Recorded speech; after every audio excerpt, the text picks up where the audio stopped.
আসসালামু আলাইকুম। বাংলাদেশ ফিফা বিশ্বকাপে পার্টিসিপেট করে না, কিন্তু বাংলাদেশের দর্শকরা ফিফা বিশ্বকাপের অনেক বড় স্টেক হোল্ডার। তার সবচেয়ে বড় প্রমাণটা আমরা পেয়েছিলাম ২০২২ ফিফা বিশ্বকাপের পর আর্জেন্টিনা এবং বাংলাদেশের মধ্যকার ডিপ্লোম্যাটিক রিলেশনশিপটা নতুন করে আবার স্থাপিত হয়েছিল। একটু কল্পনা করে দেখেন ফিফা বিশ্বকাপের পাওয়ারটা আসলে কতখানি দুইটা দেশের মধ্যে ডিপ্লোম্যাটিক রিলেশনশিপটা পুনঃস্থাপিত হয়েছে। আমি কদিন ধরে বিকাশের একটা ক্যাম্পেইন দেখছি, bKash presents dream cup, Hamza Chowdhury যেখানে প্লেয়ারদের নিয়ে অ্যানালাইসিস করছেন, এবং এই অ্যানালাইসিস ভিডিওগুলোর যে কমেন্ট বক্সগুলো আছে সেই কমেন্ট বক্সগুলো চেক করে দেখলাম বাংলাদেশের মানুষ এত বেশি মাত্রায় ইনভলভ ফিফা বিশ্বকাপ নিয়ে। তারা নিজেদের মতো করে অ্যানালাইসিস দিচ্ছেন, হামদার সঙ্গে কেউ সহমত জ্ঞাপন করছেন, কেউ আবার হয়তো বা ডিনাই করছেন। অর্থাৎ মানুষের এই যে একটা ক্রেজ, এর পেছনে সবচেয়ে বড় কারণটা কিন্তু ফুটবল বা ফিফা বিশ্বকাপ একটা গ্লোবাল গেম, এটার একটা গ্লোবাল ল্যাঙ্গুয়েজ আছে। কিন্তু ব্যাপারটাকে যদি আমরা একটু অন্যভাবে চিন্তা করি, ক্রিকেট বিশ্বকাপের ক্ষেত্রে ব্যাপারটা কি সেরকম ঘটে? বাংলাদেশের দর্শক যারা আছেন, বাংলাদেশ যেহেতু ক্রিকেট বিশ্বকাপে পার্টিসিপেট করে, তাদের ক্রেজ থাকবে, তারা খুব হাই ইন্টেন্সিটিতে চিয়ার করবেন, সেটা খুব স্বাভাবিক একটা ব্যাপার। কিন্তু যে সমস্ত দেশগুলো ক্রিকেট বিশ্বকাপে পার্টিসিপেট করে না, সে সমস্ত দেশের দর্শকরা কি ক্রিকেট বিশ্বকাপ সেরকম হাই ইন্টেন্সিটি নিয়ে দেখেন? একেবারেই না। আমি নিজে যেহেতু ক্রিকেট বোর্ডে কাজ করেছি, কিংবা ক্রিকেট অ্যাডমিনিস্ট্রেশনের প্রতি আমার একটা বাড়তি আগ্রহের জায়গা আছে, সেই জায়গা থেকে আমি একটু অ্যানালাইসিস করার চেষ্টা করলাম যে ঠিক কি কারণে, কি সাংগঠনিক দক্ষতার কারণে ফিফা ফুটবলকে একটা গ্লোবাল গেমে রূপান্তরিত করতে পেরেছে, অন্যদিকে ইন্টারন্যাশনাল ক্রিকেট কাউন্সিল এখনো ক্রিকেটকে গ্লোবাল গেমে রূপান্তরিত করতে পারে নাই। ছোট্ট একটা উদাহরণ দিয়ে শুরু করি। ২০২৪ সালের ৫ই আগস্টের পর বাংলাদেশে যে রাজনৈতিক পট পরিবর্তন হয়েছিল, সেই পট পরিবর্তনের পর প্রত্যেকটা জায়গাতেই কিন্তু পরিবর্তন হয়েছিল, শাফলিং হয়েছিল। ক্রিকেট বোর্ডে ১ বছরের মধ্যে আমরা ৩ জন সভাপতি দেখতে পেয়েছি। কিন্তু ফুটবলে কি ব্যাপারটা সেরকম ঘটেছে? কাজী সালাউদ্দিন সাহেবের মেয়াদ শেষ হওয়ার আগ পর্যন্ত, ইলেকশন হওয়ার আগ পর্যন্ত তাকে কি তার চেয়ার থেকে সরানো গেছে? একেবারেই কিন্তু যায় নাই। ১৬ বছর ধরে অনেক ধরনের সমালোচনা হয়েছে, আন্দোলন হয়েছে, ইভেন ৫ই আগস্টের পর অনেক আন্দোলন হয়েছে। তারপরেও কিন্তু আল্টিমেটাম দিয়েও কাজী সালাউদ্দিন সাহেবকে সরানো যায় নাই একদিন আগেও। তার পেছনে সবচাইতে বড় কারণটা হচ্ছে ফুটবল ফেডারেশন চলে ফিফার স্ট্রিক্ট প্রোটোকলের আন্ডারে, স্ট্রিক্ট সংবিধানের আন্ডারে। অন্যদিকে ক্রিকেটের রাজনীতিতে ইন্টারন্যাশনাল ক্রিকেট কাউন্সিলের বেশ কিছু চোরাগলির ফাঁক আছে, বেশ কিছু রাস্তা আছে যার ফাঁক গলে বেরিয়ে যাওয়া যায়। এই ভিডিওতে আমি পুরো ব্যাপারটাকে ডিকোড করার চেষ্টা করব যে ফিফা কিভাবে ফুটবলকে একটা গ্লোবাল গেমে রূপান্তরিত করতে পেরেছে, অন্যদিকে ক্রিকেট কিভাবে একটা আঞ্চলিক কর্পোরেট সিন্ডিকেটে বন্দী হয়ে আছে, যেই জায়গা থেকে বেরিয়ে আসলে ক্রিকেটও হয়তো বা কিছুটা গ্লোবাল গেমে রূপান্তরিত হতে পারে। পুরো ব্যাপারটাকে ডিকোড করার চেষ্টা করব।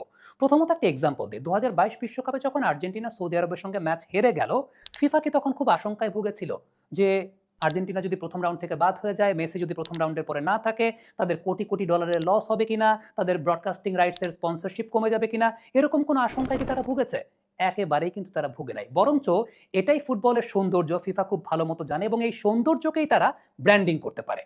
অন্যদিকে আমরা যদি ২০০৭ ক্রিকেট বিশ্বকাপের কথা চিন্তা করি, যেখানে প্রথম রাউন্ড থেকে ইন্ডিয়া পাকিস্তান বাদ হয়ে যাওয়ার পর পরবর্তী রাউন্ডে স্পন্সররা তাদের ফিক্সড ডিলকেও ক্যান্সেল করা শুরু করলো, ব্রডকাস্টিং রেট কমে যাওয়া শুরু করলো।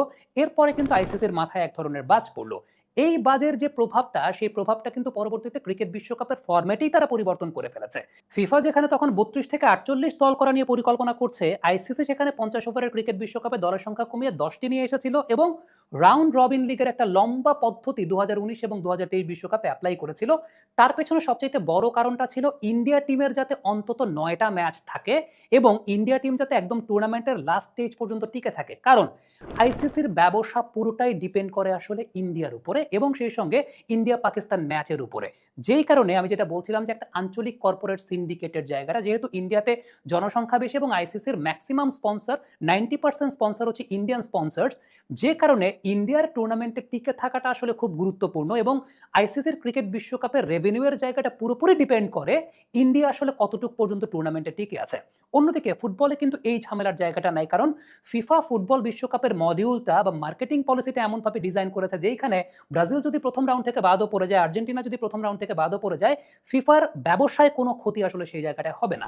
কমার্শিয়াল পয়েন্ট অফ ভিউ থেকে ফিফা বিশ্বকাপের সবচেয়ে বড় অর্থনৈতিক বিষয় কে জানেন? সবচেয়ে বড় অর্থনৈতিক বিষয় হচ্ছে চায়না। যেই চায়না ২০০২ সালের পর থেকে কখনো ফিফা বিশ্বকাপে পার্টিসিপেট করতে পারে নাই, কিন্তু আপনি যদি লক্ষ্য করে দেখেন ফিফা বিশ্বকাপের ম্যাক্সিমাম স্পন্সরশিপ কিন্তু চাইনিজ কোম্পানিগুলো। হিসেন্স, লেনোভো, মেংনিউ, এই জায়ান্ট কোম্পানিগুলো কিন্তু ফিফার শীর্ষ স্পন্সর। কাতার বিশ্বকাপেও চাইনিজ কোম্পানিগুলো স্পন্সরশিপের সবচাইতে বেশি প্রায় $১.৪ বিলিয়ন বিনিয়োগ করেছিল।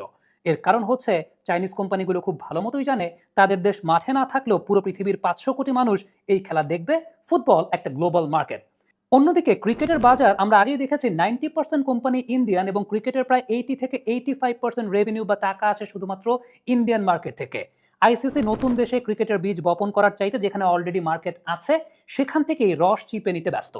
এবার আপনি একটু ফিক্সচার এবং লজিস্টিক্সের জায়গাটা একটু চিন্তা করে দেখেন। 2024 সালে যখন আমেরিকা এবং ক্যারিবিয়ান মাটিতে টি-20 ওয়ার্ল্ড কাপ হয়েছিল, একটু ইন্ডিয়ার ম্যাচগুলো খেয়াল করে দেখেন। ইন্ডিয়ার প্রত্যেকটা ম্যাচ কিন্তু একটা নির্দিষ্ট স্পেসিফিক টাইমে হয়েছিল এবং সেই সময়টা ছিল স্থানীয় সময় সকাল 10:30, কারণ সেই সময় ইন্ডিয়াতে তখন প্রাইম টাইম রাত 8টা।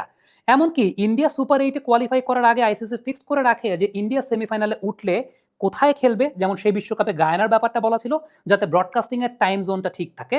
অথচ অস্ট্রেলিয়া কিংবা সাউথ আফ্রিকার মতো দলগুলো গ্রুপ চ্যাম্পিয়ন হয়েও শেষ মুহূর্ত পর্যন্ত তাদের লজিস্টিক্স শিডিউল জানতো না।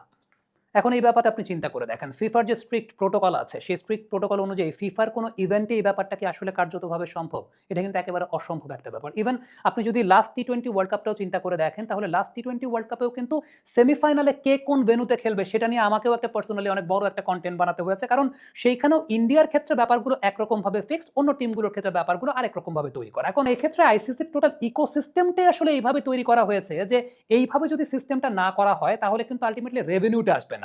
অন্যদিকে ফিফার ক্ষেত্রে কিন্তু ব্যাপারটা সেরকম ভাবে নাই। সো এই আলোচনাটা আমি কমার্শিয়াল পয়েন্ট অফ ভিউ থেকে চিন্তা করলাম। এবারে যদি একটু গ্লোবাল পয়েন্ট অফ ভিউ থেকে চিন্তা করি, ডেভেলপমেন্ট পয়েন্ট অফ ভিউ থেকে চিন্তা করি যে ফিফা কিভাবে ফুটবলটাকে পুরো বিশ্বব্যাপী ছড়িয়ে দিয়েছে, সেই ব্যাপারটা আসলে আরো অনেক গভীর।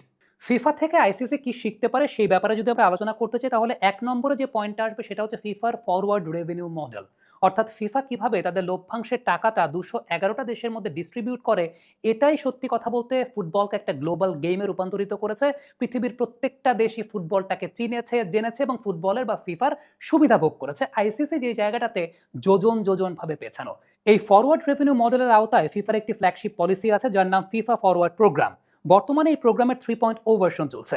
এই মডেলের নিয়ম অনুযায়ী ফিফা বিশ্বকাপ থেকে যে বিলিয়ন বিলিয়ন ডলার আয় হয় তার সিংহভাগ সরাসরি বিশ্বের 211টি দেশের ফুটবল ফেডারেশনের মধ্যে সম্পূর্ণ সমান ভাগে এবং স্বচ্ছতার সঙ্গে বন্টন করা হয়। অর্থাৎ এই মডেলের অধীনে সদস্য দেশ, তা বিশ্ব চ্যাম্পিয়ন আর্জেন্টিনা হোক কিংবা ফুটবল মানচিত্রে পিছিয়ে থাকা বাংলাদেশ কিংবা উগান্ডা হোক, প্রতি 4 বছর চক্রে সর্বোচ্চ 8 মিলিয়ন মার্কিন ডলার বা প্রায় 85 থেকে 90 কোটি টাকা সরাসরি ফিফা থেকে অনুদান পায়। এই টাকার ব্রেকডাউনটা খুবই চমৎকার। 4 মিলিয়ন ডলার দেওয়া হয় সরাসরি জাতীয় দলের লজিস্টিক্স, যাতায়াত এবং পুরুষ ও নারী ফুটবলারদের ক্যাম্প পরিচালনা করার জন্য। 2 মিলিয়ন ডলার দেওয়া হয় প্রতিটি দেশের নির্দিষ্ট ফুটবল অ্যাসোসিয়েশনের শাসন কাঠামো, প্রফেশনাল লিগ এবং তৃণমূলের প্রজেক্টের জন্য। আর বাকি 2 মিলিয়ন ডলার দেওয়া হয় সম্পূর্ণ স্ট্র্যাটেজিক বা বিশেষ ফান্ড, যেমন নতুন ফুটবল একাডেমি তৈরি বা উন্নত মানের পিচ এবং স্টেডিয়াম সংস্কার। অর্থাৎ ছোট দেশগুলো স্বাবলম্বী হওয়ার জন্য বড় বড় দেশের দয়ার উপর নির্ভর করতে হয় না। 211টা দেশকে কিন্তু সমানভাবে বন্টন করা হয়। অন্যদিকে আমরা যদি আইসিসির রেভিনিউ শেয়ার মডেলটা একটু লক্ষ্য করে দেখি, তাহলে চার্টটা আপনার সামনে এই মুহূর্তে ভিজিবল।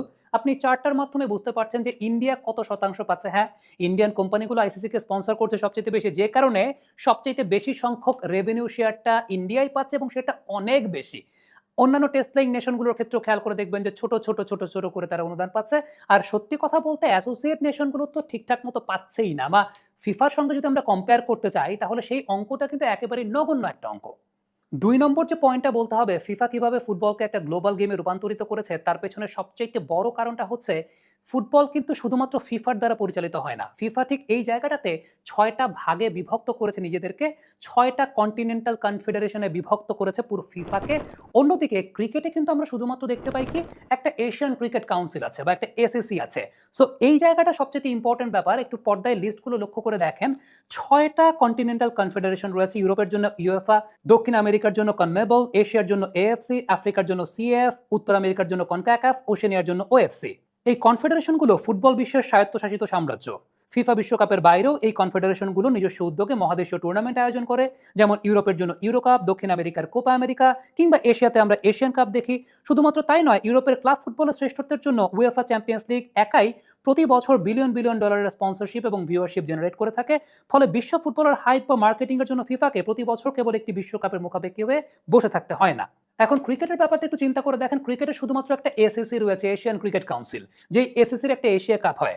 আদারওয়াইজ ইউরোপের কি কোনো নির্দিষ্ট কোনো কাপ রয়েছে যেখানে ইউরোপের নেশন যারা ক্রিকেট খেলছে তারা পার্টিসিপেট করবে? তখন কিন্তু ক্রিকেটটা সবার মধ্যে ছড়িয়ে যাবে। সাপোজ ইউরোপের একটা কান্ট্রি যে হয়তো বা ক্রিকেট কালচারটা খুব বেশি নেই, ধরলাম পর্তুগাল। পর্তুগাল যখন ইংল্যান্ডের সঙ্গে খেলবে কোনো একটা ইউরোপিয়ান কাপে, তখন সেই জায়গাটায় অর্থাৎ পুরো ইউরোপ জুড়ে ক্রিকেট নিয়ে কিন্তু একটা ক্রেজ তৈরি হবে। কিংবা আফ্রিকা মহাদেশের কি কোনো আলাদা কাপ রয়েছে, বা আফ্রিকা মহাদেশের কি কোনো আলাদা টুর্নামেন্ট হয় যেখানে সাউথ আফ্রিকা, জিম্বাবুয়ে কিংবা অন্যান্য যে নেশনগুলো রয়েছে, কেনিয়া বা আরো ছোট ছোট নেশনগুলো যারা রয়েছে, নামিবিয়া, তাদের প্রত্যেককে নিয়ে একটা আফ্রিকান কাপ হবে, এরকম কি আছে? এরকম কিন্তু কোনো অর্গানাইজেশন নাই। অর্থাৎ ক্রিকেট বিশ্বে যদি আমরা চিন্তা করি, আইসিসি নিজের কাছেই কিন্তু ক্ষমতা পুঞ্জীভূত করে রাখে। এশিয়ান ক্রিকেট কাউন্সিল মাঝখানে একটা হয়েছে, কিন্তু সত্যি কথা বলতে আইসিসির রেভিনিউ বা আইসিসি ক্রিকেটটাকে গ্লোবালাইজেশন যদি করতে চায়, সেক্ষেত্রে কিন্তু এরকম কন্টিনেন্ট বেস অর্গানাইজেশন খুব গুরুত্বপূর্ণ এবং তাদের মধ্যে টুর্নামেন্ট খুব গুরুত্বপূর্ণ। হ্যাঁ, এই জায়গাটা এলিট টেস্ট প্লেইং নেশনদের তো একটা এলিট লেগাসির জায়গা আছে। সেক্ষেত্রে এমন হতে পারে যে ইউরোপিয়ান কাপ যদি হয়, সেখানে ইংল্যান্ডের আন্ডার-23 টিম পার্টিসিপেট করবে বা ইংল্যান্ডের এ টিম পার্টিসিপেট করবে, কিন্তু অন্যান্য দেশগুলোর জাতীয় দল পার্টিসিপেট করবে। তখন কিন্তু আলটিমেটলি এরকম ইউরোপিয়ান কাপ যদি হয়, আলাদা করে আফ্রিকান কাপ যদি হয়, তখন পুরো বিশ্বব্যাপী ক্রিকেটটা ছড়িয়ে যাবে।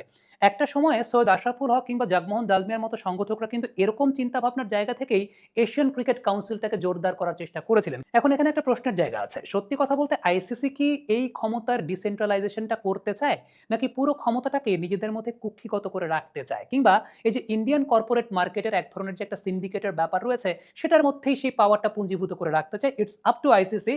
আমার এই ভিডিওটা করার উদ্দেশ্যের জায়গাটা হচ্ছে যে ফিফার কাছ থেকে আসলে আইসিসি কোন কোন জায়গায় শিখতে পারে ক্রিকেটটাকে একটা গ্লোবাল গেম করার জন্য। এখন ইটস আপ টু আইসিসি। আইসিসির সদিচ্ছার জায়গাটা সেটা আছে কি নাই, এবং ফিফার সেই সদিচ্ছার জায়গাটা ছিল, আছে দেখেই ফিফা কিন্তু অলিম্পিকের মতো একটা গ্লোবাল ব্র্যান্ডে পরিণত হয়েছে ফিফা বিশ্বকাপের মাধ্যমে। এবং ফিফা বিশ্বকাপটা আসলে সবার একটা সার্বজনীন একটা কনসেপ্টে কিন্তু ফিফা বিশ্বকাপটা হয়। ইভেন আমরা যদি ইউএফএ চ্যাম্পিয়ন্স লিগটাও চিন্তা করি, সেটাও কিন্তু একটা সার্বজনীন কনসেপ্টেও হয়। এবং এখন কিন্তু অনেক টুর্নামেন্ট আছে, যে টুর্নামেন্টগুলোর কিন্তু হাইপ কিংবা ক্রেজ অনেক বেশি মাত্রায় উত্তরোত্তর বৃদ্ধি পাচ্ছে। এই ফিফা বিশ্বকাপটা ডেফিনেটলি বাংলাদেশের দর্শকদের জন্য একটা অন্য রকমের মাইলফলক হয়ে আসতে যাচ্ছে। ৪৮ দলের বিশ্বকাপ, একটা নতুন ইতিহাসের সাক্ষী আমরা প্রত্যেকে হতে যাচ্ছি। গত বিশ্বকাপে আমরা আর্জেন্টিনা এবং বাংলাদেশের একটা ডিপ্লোম্যাটিক রিলেশনশিপের জায়গাটা দেখতে পেয়েছি, পুনঃস্থাপিত হয়েছে। এই বিশ্বকাপে হয়তোবা আরো অনেক বেশি মাত্রায় ক্রেজের মাধ্যমে ফিফা বিশ্বকাপটাকে সেলিব্রেট করবে বাংলাদেশের মানুষ। শেষ করার আগে একটা ছোট্ট আহ্বান জানিয়ে শেষ করতে চাই, কারণ বিষয়টা আমার কাছে পার্সোনালি খুব ফ্যাসিনেটিং মনে হয়েছে। বিকাশের একটা ক্যাম্পেইন চলছে, dream cup campaign with Hamza Chowdhury, যেখানে হামজা চৌধুরী নিজে প্লেয়ারদেরকে নিয়ে অ্যানালাইসিস করছেন। আমি এখন পর্যন্ত যতগুলো ভিডিও এসেছে প্রত্যেকটাই দেখেছি, এবং হামজা চৌধুরী যে ফুটবল খেলার বাইরেও he is a very good analyst, আমার কাছে মনে হয়েছে এই বিষয়টাকে বিকাশ খুব ভালোভাবে এক্সপ্লোর করতে পেরেছে। সো এই ফিফা বিশ্বকাপের আগে আপনি যদি সময়টাতে প্লেয়ারদের সম্পর্কে আরো ডিটেইল জানতে চান, রাইভালরি সম্পর্কে ডিটেইল জানতে চান, আপনি কিন্তু এই ক্যাম্পেইনটার দিকে চোখ রাখতে পারেন। সবাইকে অসংখ্য ধন্যবাদ। থ্যাংক ইউ সো মাচ আমাদের সঙ্গে এতক্ষণ থাকার জন্য। কমেন্ট বক্সে অবশ্যই আপনাদের মন্তব্য মতামত জানতে চাই যে ফিফার কাছ থেকে আইসিসি সত্যিকারের অর্থে কি শিখতে পারে, আপনারা কি মনে করেন? Thank you so much.